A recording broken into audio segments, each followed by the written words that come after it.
Bon, deuxième semaine de travaux sur Bubble. On n'a pas fait grand chose parce que voilà, il a pas fait très beau. Enfin, il a fait beau et pas beau, mais surtout que Steve bossait beaucoup. Du coup, on profite d'un samedi où c'est un peu nuageux, mais il fait assez beau et que mon papa est ici pour nous aider. En fait, on avait un problème avec la porte. La poignée était cassée. Je sais pas si vous vous souvenez, on vous met le lien de la vidéo concernée. Voilà, de comment ça se fait que c'était cassé. Et du coup, il fallait qu'on démonte tout. On a commandé la pièce sur internet. On vous met le lien en descriptif de la vidéo si vous avez le même problème pour que vous commandiez votre poignée également sur internet. Mais voilà, et du coup, ils ont tout démonté. Désolée, j'étais pas là, donc j'ai pas pu filmer. Mais voilà, ils ont démonté la porte, donc ils ont dû enlever les petits machins. Et voilà, je vais vous montrer exactement à quoi ça ressemble dedans. Comme ça, vous, pareil, si vous vous posez la question de si c'est facile ou pas. Et je vais faire parler Steve aussi quand même, parce que c'est lui qui l'a fait. Bon voilà, comme ça la porte elle est nickel parce qu'on doit passer bientôt le contrôle technique. Salut et bienvenue sur notre chaîne, on est les Manala et en 2017 on a décidé de tout quitter pour voyager non-stop à travers le monde. Après 9 mois d'Asie en sac à dos, on s'est retrouvé en Australie pour un Working Holiday Visa de 2 ans, c'est-à-dire travailler et voyager dans le pays. On est ensuite retourné quelque temps en Asie en pensant s'expatrier. Mais voilà, la pandémie est arrivée et nous sommes restés coincés en France. On a donc acheté un camping-car de 88 pour l'adapter à un nouveau projet, devenir nomades digitaux à travers l'Europe. On est désormais sur les routes avec nos deux chats Kali et Rico. On t'emmène avec nous ?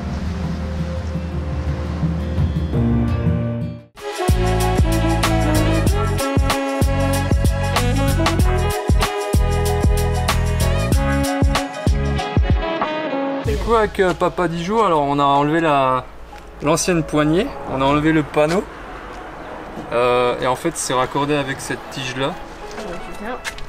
Je sais pas si tu vois en fait derrière. En fait, hein. Ouais, en fait tu mets, tu rechanges et puis tu remets le panneau et c'est bon quoi. Et là on va mettre de la graisse pour que la vitre il galère moins. D'accord. Voilà. Et du coup ouais, il y avait ça quoi, c'est ça, c'est la poignée, quand tu dis la vitre tu parles de ça. Ça c'est le mécanisme qui fait tourner la vitre, ouais. C'était ça qui était dur hein. Ouais. Enfin moi je mets ici parce que la vitre elle vient ici en fait. Ok, ah oui d'accord, ouais, c'est ça. Ouais. Par contre j'en mets des deux côtés hein, je pense. Là c'est archaïque. Ouais mais c'est mécanique, hein, c'est ancienne. Hein. Donc c'est ça que tu fais hein. Ouais bah en fait je mets de la graisse tu vois. Nickel. Parce que le gras c'est bien. Le gras c'est la vie. Et ouais. Après vous avez fini? Est-ce que tu fais autre chose aujourd'hui? Bah non, peut-être c'est de la... On va mettre le panneau. Hein? Ouais bien sûr le panneau ouais. Et puis je sais pas, je vais peut-être essayer de le bouger en fin de journée le camping-car. Ok, ça marche. La batterie c'est bon aussi du coup quoi? Ben faut voir si elle tient maintenant à charge, la batterie. Ok.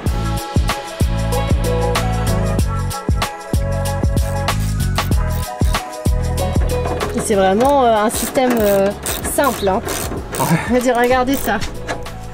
La vitre est posée sur un rail en métal, donc un truc tout simple. Support. Un petit support, ouais. Et en fait, voilà, c'est ça qui descend avec un mécanisme. Je veux dire, franchement, on peut pas faire plus simple. Ça y est, j'ai récupéré tout ce qui me manquait pour terminer les rideaux. Bien sûr, je ne vais pas faire tous les rideaux tout de suite. Je suis toujours sur le test du premier rideau. Donc, qu'est-ce qui me manquait exactement? C'était essentiellement les fermetures éclairs. Donc le problème que j'ai eu c'est qu'acheter les fermetures éclairs à la dimension que je voulais exacte, des fermetures éclairs séparables en boutique, eh ben, ça coûtait plus de 9 € la pièce. Clairement on a 2, 4, 6 fenêtres à faire. Il me faut pour chaque fenêtre 4 fermetures éclairs. Je vous avoue que j'avais pas trop envie de dépasser la barre des 200 € pour ça. Donc je les ai achetés sur Amazon. Voilà, désolé, c'est pas terrible, hein, c'est pas cool pour la planète et pour le reste. Mais à un moment donné, il faut quand même regarder le portefeuille. Et on n'avait pas le choix, les moustiquaires, faut vraiment qu'elles soient bien fermées à cause de Rico parce qu'il peut se faufiler et se mettre en danger. Enfin, se faufiler sous la moustiquaire bien sûr et se mettre en danger. C'est pas juste pour nous contre les moustiques et tout ce qui vole, c'est vraiment pour la sécurité de Rico quand on ouvre les fenêtres. Donc voilà, bah maintenant je vais commencer, je termine mon test de la première fenêtre et je verrai ça dans le camping-car et si tout fonctionne comme je pense que ça se passe dans ma tête là, eh ben je les fais tous et puis on aura terminé cette première étape des rénovations du camping-car.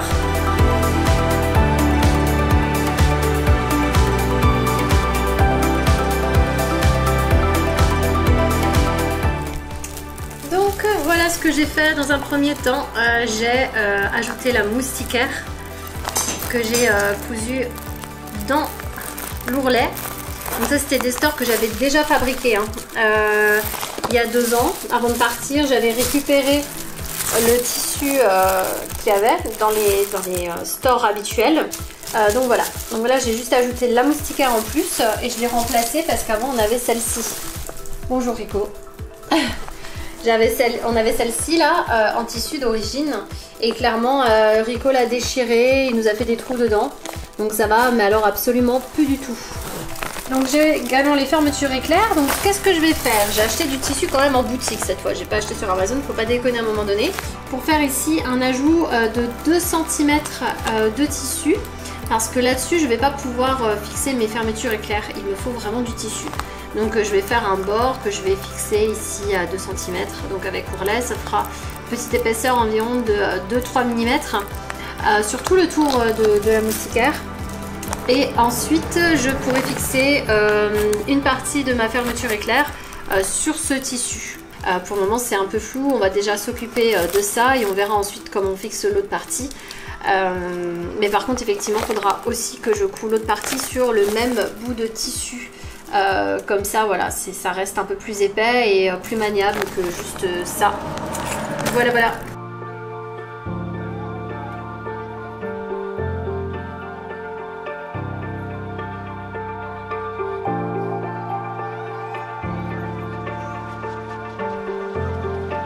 Voilà, j'ai terminé de mettre la fermeture éclair tout autour. Donc voilà. Je vais m'arrêter là pour aujourd'hui pour le rideau test parce que du coup je dois encore coudre cette partie là parce que l'objectif c'est d'utiliser la même fermeture éclair pour les rideaux également, donc pas que pour la moustiquaire. Mais j'ai déjà pas mal avancé.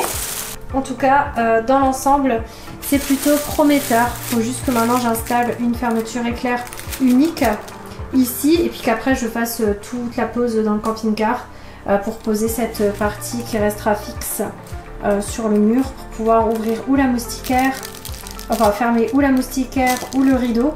Et comme ça, moi je pourrais vraiment dire si ça fonctionne ou pas avant d'entamer du coup les 3 autres rideaux qui sont déjà prêts. Et je dois en créer 2 de toutes pièces, la salle de bain et la cuisine parce qu'ils n'existaient pas. Aujourd'hui on commence des nouveaux travaux.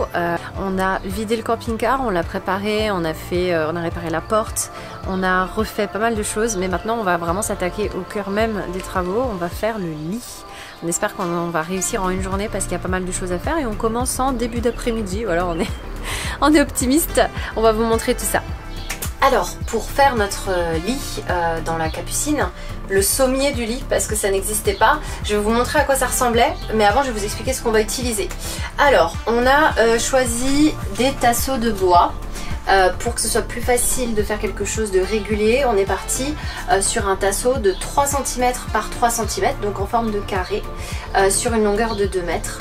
Pour les fixer entre elles, on a besoin de vis relativement longues, puisque c'est quand même 3 cm de profondeur. Donc voilà, on a pris des très grandes vis. Steve pourra nous dire combien il a pris de centimètres. Oh, il sait plus. Oh là.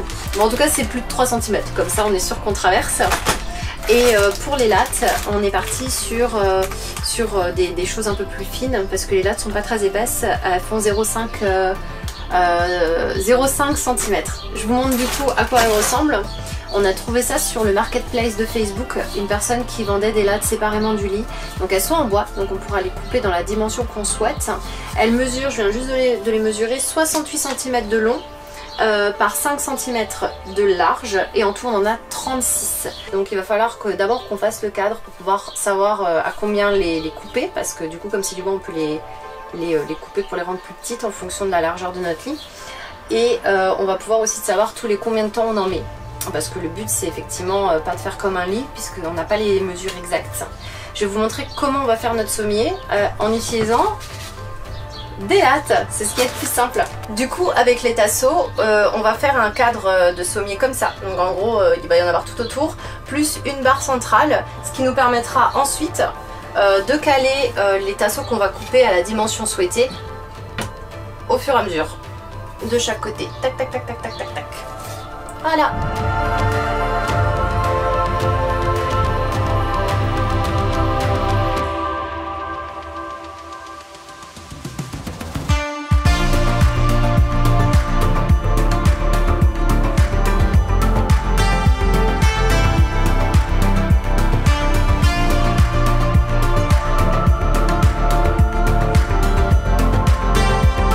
On a un petit souci, nous on a posé le contour du sommier, mais en fait ça va être compliqué de les visser entre elles parce que comme le sommier il est entouré de murs et qu'on a pris les mesures exactes, en fait vous voyez, si j'essaye de le soulever, je peux pas, c'est vraiment calé.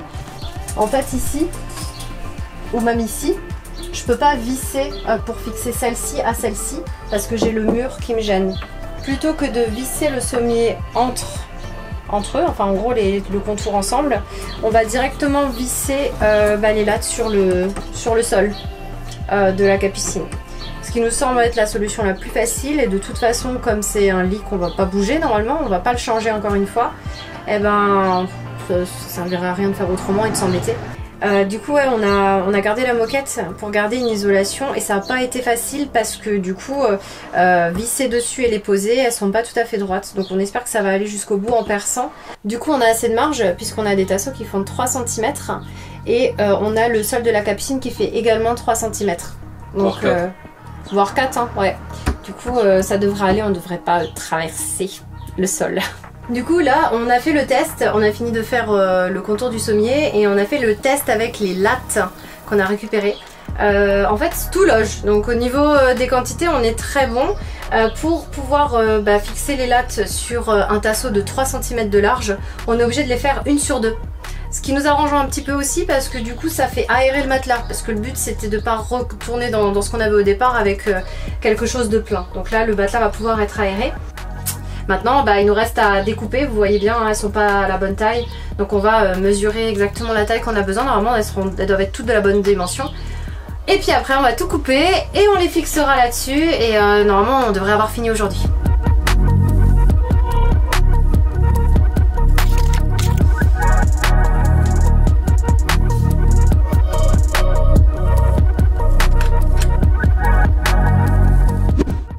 Du coup il nous reste un dernier tasseau à poser. On voulait d'abord voir comment ça se passait, mais Steve il a un peu peur parce que c'est lui qui dort de ce côté au niveau du poids sur cette barre, puisque vous voyez c'est totalement vide sur une bonne partie du lit.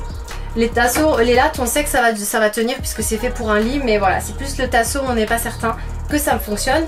Donc on a un autre tasseau qui est là, qu'on va positionner juste derrière celle-ci, celui-ci, et qui devrait renforcer, comme ça tout le poids ne sera pas mis sur uniquement celui-ci. On aura du coup 6 cm de large de ce côté.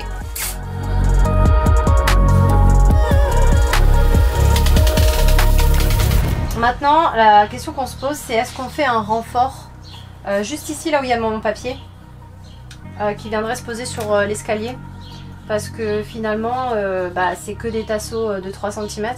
Même si on en a mis 2 côte à côte, on n'est pas sûr que ça tienne. Dernière étape, on a vraiment réussi à tout finir aujourd'hui. Du coup là je suis en train de peindre pour que ce soit un peu plus esthétique quand on est dans la cellule. On a choisi de la peinture noire mat. Et du coup je vais peindre un peu toutes les parties apparentes. Comme ça on pourra laisser sécher. Et il nous manquera plus que de commander un matelas sur mesure pour pouvoir finir le lit. On est super contents. Après le matelas en soi il n'est pas trop urgent parce que comme on a encore des travaux, on va mettre de la poussière dessus, ce serait un peu dommage. Mais on est content franchement, première étape terminée.